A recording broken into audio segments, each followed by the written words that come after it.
Before I could protest, the world began to spin around me, forcing me to jump up and grab onto Diana. She held up as the room. She held me up as the room span practically out of control. My fear escalated, and I buried my face into her shoulder, wanting it to stop. If she was trying to prove a scary point, it was working. I felt the world slow down around me and soon came to a halt. I didn't want to look, but gently, Diana pushed me away from her body for me to look around. I gasped and I realized I was in a business office. What? What's going on? Where are we? Just a simple business office. Nothing more. I looked around and felt an air familiarity to the room.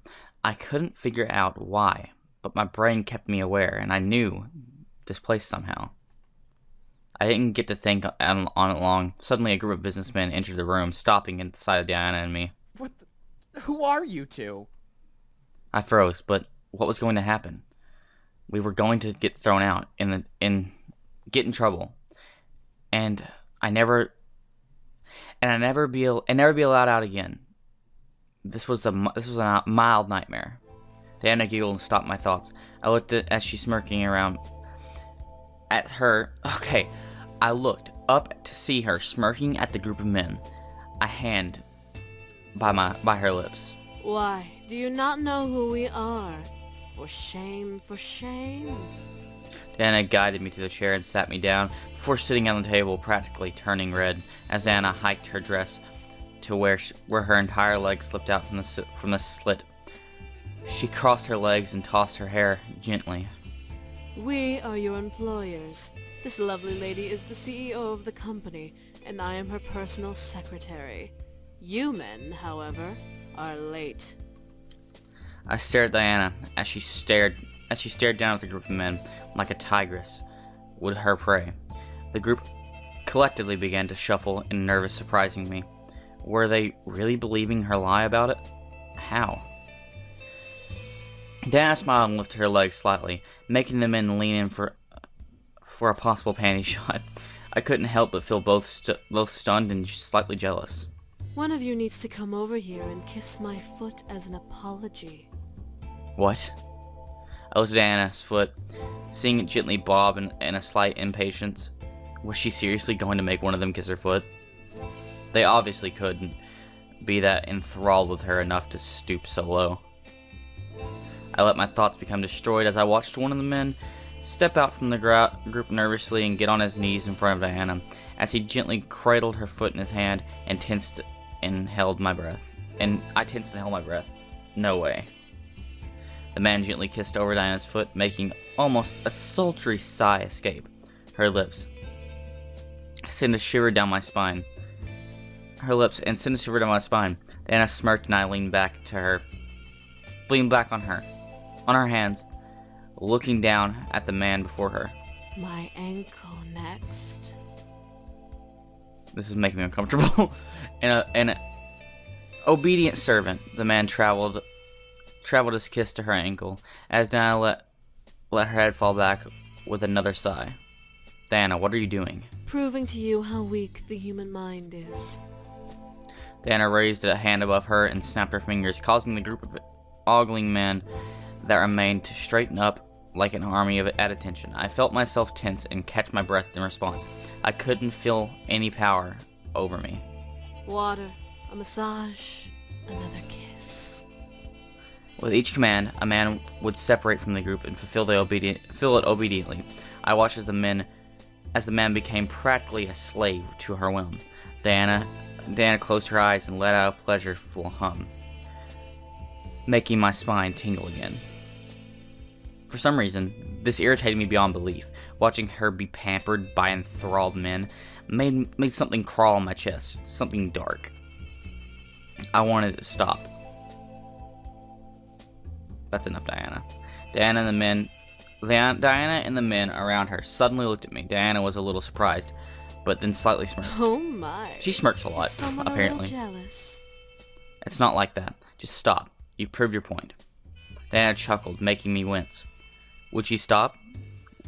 She wasn't obedient like the boys, so who knew with her? Diana then snapped her fingers, surprising me and forcing the men around her to huddle together, where they were previously. I have proven my point, haven't I? Oh, well. I guess I got a little carried away. Diana ran her finger over her lower lip and giggled at my face, though. What? You're adorable when you're jealous. My face turned red instantly, and I covered my cheeks, glaring at Diana. She giggled again before snapping her fingers and making the room around us fade away into the darkness. A mere breath later, we were back in my bedroom. With the both of us on my bed, Diana stretched her arms up and smiled at me. So, now do you understand the vulnerability of humanity? I gritted my teeth. Humans weren't as weak as she claimed. I couldn't believe it. Just because they were weak didn't mean that we couldn't know about those who were supposedly more powerful than us. I glared at Diana. That justifies ignorance? How does that justify ignorance? Ignorance is the only safety humans get to have. If humans were to know about us, do you know what kind of chaos would occur?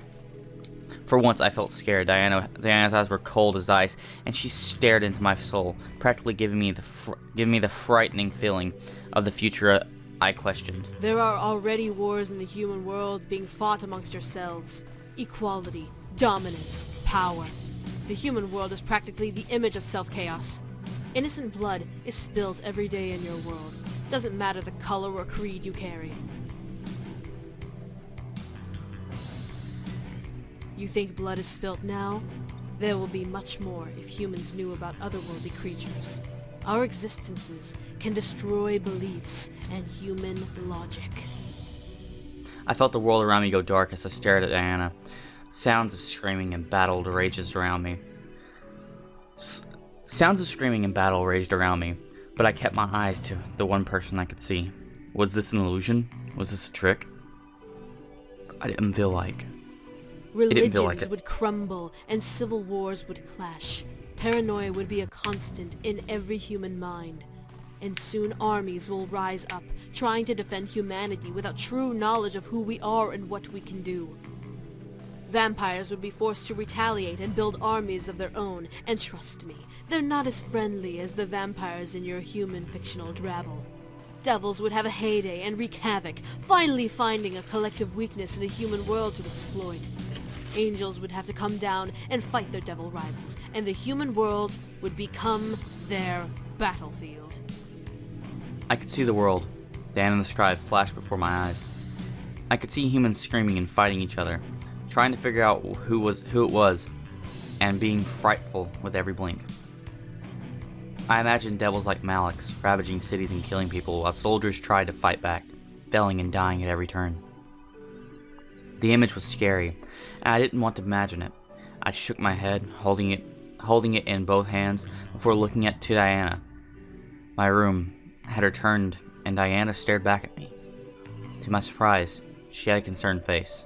The rules are to make sure that we all stay at peace. To have us all fighting at once would result in a massive cataclysm that would engulf everything and everyone, no matter what you were. Diana finally broke away from her gaze. She held on me and stared at the far wall. I could see a look of fear rush through her eyes as she looked away from me. I almost felt sorry, but my confusion covered my concern. Demons already have enough on our collective plates. We don't need to become the backlash victims of broken ignorance. Diana. Something in Diana's eyes made my heart almost hurt. Even though she wasn't looking at me. I could almost see all the emotions that ran in her mind just by observing her eyes. I felt bad, terrible even, for questioning her as I did. I was only human after all. However, I felt the need to comfort her. Something was going on and Diana was holding it back. Whether or not I learned more by comforting her almost didn't matter. Take her hand. She looked gaspy now. I felt myself gently scoot closer to Diana before laying my hand on hers.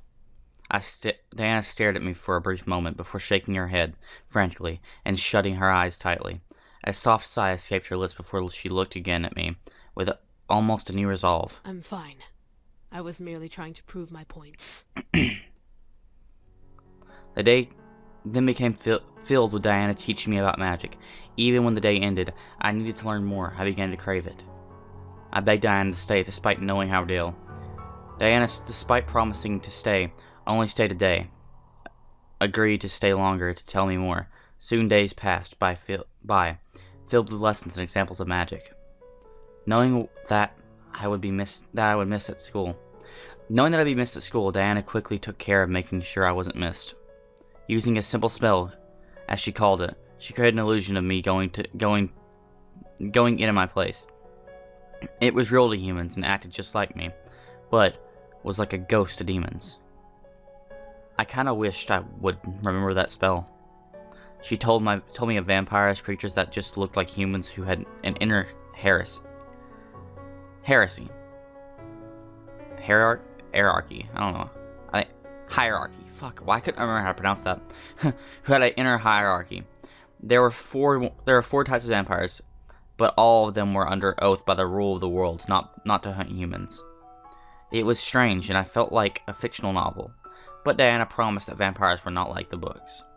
They had adapted to living with humans, creating a formula that allowed them to walk around during the day. They even had a blood bank as currency and synthetic blood to quench their thirsts. They had real blood to drink, of course, but they got it either through hospital blood drives or black market means. It was surreal. Devils were as chaotic as Malix was, but they were still under the command of the powerful fallen angel and devil king Satan. He, however, still had the heart of an angel. He was simply sitting in hell and waiting for an opening into the human world. I hoped it would never come. Angels, on the other hand, were not as I expected. When I thought of angels, I imagined beautiful human-looking creatures with wings and halos. I still wonder who spread that rumor. Then I explained that they actually looked monstrous. Each archetype of angel looked different, but Diana described them all. The one that stood out the most to me was the Seraph. She described it as a mysterious creature that hid behind three large See, this is actually true. The Seraph one is actually I don't know if I remember correctly, but I remember the Seraphs. They're actually their wings have eyes on them, and their body is basically covered completely by the wings. Because if a human were to lay eyes on a Seraph, then it would actually cleanse the human completely, and with a holy fire, and it will actually kill them or cleanse them. So, what if the Seraph did look human? Well, anyone who has met a Seraphim and tried to find out has not lived to spill the secret. I gulped. It was scary to hear that for some reason. Angels were strict and were not forgiving as many claimed. According to Diana, they had a love-hatred relationship with humans. But they didn't try to dominate us. They only became mediators for the rules of the human world. Why not? I'd rather not get into that. Why? It's not my place to talk about heaven. Only the angels. She also mentioned their methods for memory removal. As the self-proclaimed guardians of the humans, they had the right to baptize humans, who held memories of otherworldly creatures, should they find any in the human world. This baptism not only erased the memories of magic, but erased their entire memory clean. Humans wouldn't remember who they were or who they knew, a blank canvas. Demons, however, unlike the others, were passive creatures that only truly cared for their own world. They had their own lands, kingdoms, and lord living there. The most powerful demon in the abyssal plains was the demon lord. He was the incubi boy's father, and he was a ruthless man. He had conquered several kingdoms with a massive, indestructible army. Many demons died under his brutality, but when he did conquer, life for the demons was like the human renaissance. Many feared what land he would attack next. However, to everyone's surprise, the demon lord had tried to be peaceful with Diana's kingdom, as she was offered as a bride to one of his sons. What would you say? Why would you accept that? I had no choice. I was barely a child when the decision was made, and when I learned of it, I had accepted it. Why though? How would you know if you would be loved by the guy you would marry? It didn't matter. My kingdom would be safe, and I would be able to live with knowing I was able to protect my kingdom. I stared at Diana as she smiled at me with sad eyes. She really didn't want to marry them. It was practically painted all over her face. Would you have to marry... You shouldn't have to marry someone you don't love. Diana's face shifted to one surprise and looked at me. I was being honest, though. She shouldn't have to marry someone to protect her kingdom. It would be safe, yes, but you would be unhappy. Can you live with yourself knowing that? I'd rather be unhappy than see my kingdom burn to the ground. Besides, as the bride of the next demon lord, I'd have the ability to change things. I could disband his armies, bring peace to the abyssal plains. But what about love? Love? Dana looked at her lap and sighed. Love can't exist for me. I'm the most powerful succubus in the demon world. Anyone who would go after me would only be entranced by my power. I guess you're right. I'm confused. Dana chuckled, making me blush a bit. I was being honest, and here she was, laughing at my words. You're a human, dear. You can't know when I'm using my powers or not. I could be using them now, making you interested in me to trust me. But you're not, are you? Dana would then silence herself. She stared at me, knowing that her silence would give me an answer. I smirked at her. You like me. What? You like me. You definitely like me. I do not. I'm merely fulfilling my end of the deal. I felt like a tease. She was being nice to me and wasn't using her powers over me because she liked me. It was too obvious. You like me, you like me, you like me. Girl. What I didn't expect was for her to take my hand and force me close to her. A mere inch separated our lips, but Diana stared into my soul and made my mind go blank. I really remembered what I was saying. Diana remained holding me. I didn't fight. She stared into my soul, and I allowed it. I was concerned at the same time. I was intrigued. Diana was indeed a beautiful woman.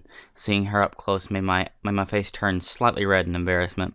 Any moment she could lean in and kiss me, but maybe even take my energy. This is getting real spicy, guys. Not gonna lie, it's getting real spicy up in here. The majority of this Let's Play has been me just reading, which is kind of, I don't know if you guys like it, but I probably won't play another one of these games for a while. If I do, it's probably gonna be the second Seduce Me, so, but I'll be a while off though, so. However, she didn't. You are interesting for a human. She then released me and stared at me, watching as I stared back at her with a red face. Did I like her? I shook my head. No way. That was impossible. We were just in a business deal, nothing more. Is there anything else you wanted to know? I stared at her as I thought. Was there anything else I wanted to know? My memories were forfeited in the end, so anything was up for grabs. Yet I couldn't think of a single question to ask. Was that all I wished to know? No, there was nothing else I needed to know. I felt satisfied. No, that should be all. I understand. Diana stood and adjusted the bottom of her dress after smiling at me. I barely noticed how much time had passed between us. It felt like forever, yet I enjoyed learning more. I felt bad and I had to lose my memories. However, that was the deal, and according to Diana, demons never go back on their word. Well, if you don't mind, there's one place I need to visit, and I'd rather visit it now than after I take your memories. I'll be gone from the area for quite a while anyway. Huh? Where do you go next? A cemetery. There's something I need to do there. It's boring, sadly, but I need to do it. You need to come with so I can watch you. What did she need to go to the cemetery? Why did she need to go to the cemetery? Did she have a human friend she needed to say goodbye to? Did she have to meet with another demon? Sure, let me. No need to get dressed up. It's just a brief visit. Diana snapped her fingers and the world melted into black. I stood and walked up beside Diana, unsure of what was going to happen. Why wasn't the world spinning instead? Was the spinning a trick she did? I felt myself click my teeth in irritation at the thought. Soon the world grew into its color, and we were standing in a field somehow I recognized. I looked down and regretted it.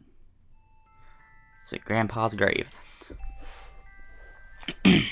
At our feet was my grandfather's gravestone. It was untouched and as clean as when I last remember seeing it. Why were we here? Here we are. Here? I stared at Diana as she muttered a small incantation under her breath. In her hands formed a small vase with a purple lilacs. She gently knelt down and placed them beside the grave. I had to pay my respects to this man. Why? Were you a friend of his? I needed to know. My mind began screaming. Something wasn't right. Why did she know him? How did she know him? How did she know he was dead? What was their relationship? What was going on? No, I wasn't a friend of his. I didn't even know him. Then why are you giving him flowers? My mind began to screech louder in my head. What was it? Why? Why? Diana, why are you giving him flowers? You don't need to know. I highly doubt you knew this man. I guess I do. Diana stared wide-eyed at me, a mixture of fear and surprise mixed in her eyes. My heart began to squeeze tightly in my chest. Why was she looking at me like that? How do you know him? Answer my question. How? I said answer my question. I couldn't hold my voice. I'm not gonna yell like that. It's like midnight. I needed to hear her answer, and I didn't want to hear anything else. Anything other than that, her answer would infuriate me. Diana looked down at the grave, letting out a small sigh. My heart tightened further. Answer me, I needed to know. This man helped the boys come to the human world. He opened a bridge and let them through, before sealing it with a part of his life force. There was more. I knew there was more. I remained silent as she took a breath. I had come to visit their castle one day, and when they told me that the boys were gone, I became frantic. Without the contract marriage, the Demon Lord would have had the freedom to march on my kingdom and conquer it. I couldn't let that happen. So I tried to find a way here. I searched the castle during my brief visit, trying to find out where the boys went. I found it. This man left behind a small trace of his spell, small enough to be undetected by the inhabitants of the castle. Diana looked at me. I looked at pain on her face that made my already pained heart feel like it was punctured by needles. Demon magic is best with consent, but takes more energy when forced. So, in a blind need, I recast the spell and used that man's life force to open the bridge once more and seal it completely when I walked through. By the time the bridge closed, the man had already passed. He was visiting someone in a nearby hospital, so when I left to find the boys, the staff had found him and tried to revive him. I didn't want to take his life. I thought he was a younger man. I didn't know he was as old as he was. It's my fault this man is dead. But I needed to come to the human world, and he was my only chance to get close enough to track the boys down. Diana tensed up and stared at me. Her face was painted with regret and sadness, something not like her usual self. You killed my grandfather. Your grandfather? I'm gonna run. I needed to leave. I needed to go. I quickly turned and ran, hearing Diana call out for me from behind. Wait! I ran and didn't look back. I couldn't look back. She started all of this. She was the one who turned my world upside down. She was the reason for the chaos I was in. She took my grandfather away. I ran through the gates of the cemetery, through the street to my house. This time, the roll was in slow motion. I was the one going in fast forward. I didn't care what was going on around me. I needed to run. My heart began to freeze in my chest, pained by the feeling of needles and knives piercing through it. Tears were running down my face, but I knew where I was running. I ran through the front gates of my house and sprinted inside. I zipped up to the stairs and ran into my room. As I slammed the door behind me, I began to weep violently. I leaned against the door and slid down to the ground, crying. My world was crumbling. I didn't like it. My world was broken apart, and I didn't want it. All I could do was cry. My heart denied me from thinking about anything else. I cried and I cried. I continued to cry. I let my heart empty of the pain it felt. Each tear that it ran down my cheek. What?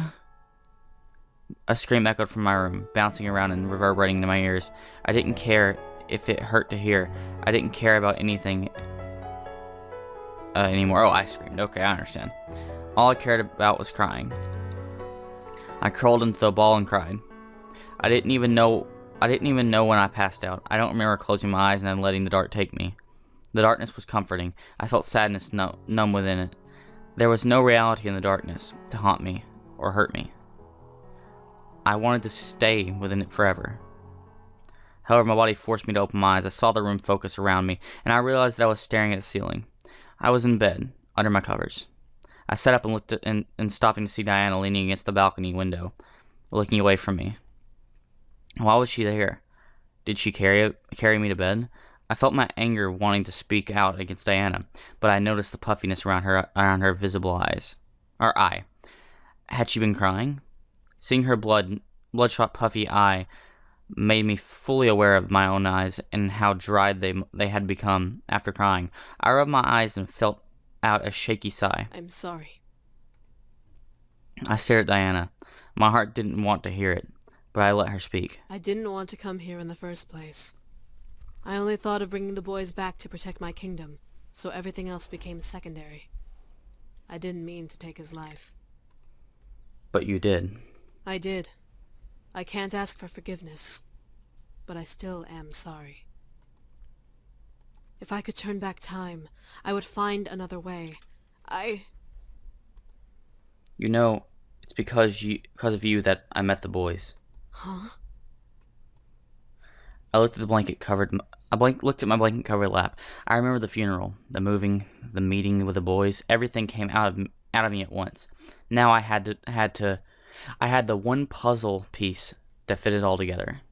If my grandfather hadn't died, he'd still be living here, and he'd be the one taking care of the boys instead of me. But he died and gave me his estate. So I came to meet them for the first time. I looked at Diana, seeing her sad face. I could tell she really regretted here. She really regretted her choice, and she was upset. I couldn't sense my deception in her. I couldn't sense deception in her. I guess I have to thank you for introducing me to them and to magic, since my grandfather couldn't do it himself anyway. Diana looked down, pressing her lips together and closing her eyes. I need to take your memories now. A deal's a deal. I fulfilled my part and told you everything. I had nothing left to tell you, and you can't keep those memories. I didn't speak. I watched as Diana argued into the air and about taking my memories. I felt like she was now doubting the deal, not wanting to take away the truth from me. Did I want her to? This was my chance to return to ignorance. I'd never remember that she took my grandfather's life. I'd never remember everything she showed me and taught me. I'd return to normalcy. Don't. Diana stared at me, and I looked almost despair in her face.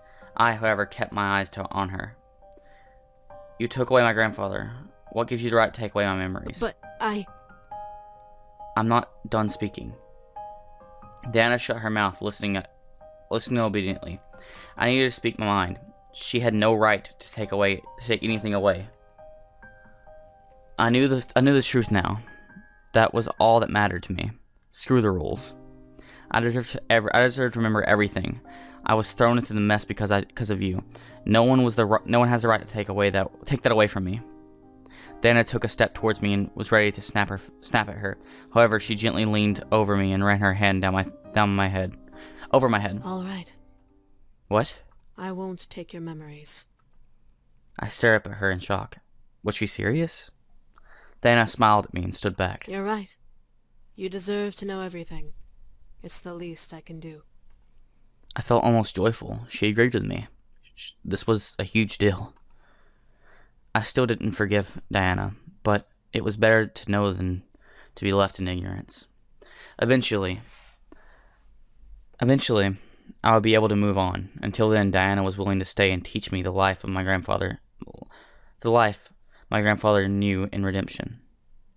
It was something. Head back to sleep and I'll teach you more in the morning. I'll stay a few more days until you know everything. Something felt off, but I nodded, feeling exhaustion drift over me again. Was it natural? I didn't know. My head began to spin, and I needed more rest. Diana gently laid back down and moved her hair from my face. Rest. As if from a spell, I closed my eyes and fell into an unconscious darkness. My heart was healing, and it would take time to heal. Thankfully, it had time now to heal and to grow stronger.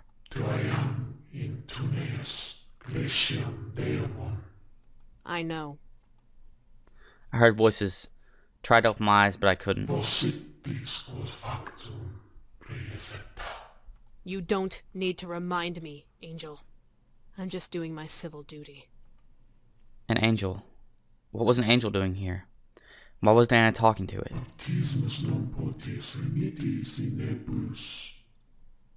Do what you need to do. I've already destroyed one life, and now I have to destroy another. All from my kingdom. Angel, do it now before I change my mind. I'm sorry. With a mere breath, my body suddenly became light as a feather and I became numb. I felt my body float downwards into an empty black abyss, as if I was drowning in water. I never saw it coming. My mind became completely blank. I had no memories, no feelings, nothing. I became a blank canvas, a body without a soul. Pure innocent, ignorant. Pure innocent, ignorant. That's the end. That's a dick move. But anyway, guys, I hope you all enjoyed this series. I really enjoyed it myself. I didn't like that ending very much, but we were left with no choice about the endings because I couldn't really change anything. But guys, I will play the second game. It will be coming soon, but I need to take a break from these visual novel games because this was very exhausting. But I really did like it. It was a good story. I wasn't expecting that ending though, but hey, it's okay. Yeah, so that's another series down, guys. I hope you enjoyed, and I'll catch you guys all again. And Seduce Me Too, coming soon. See you guys. Love ya.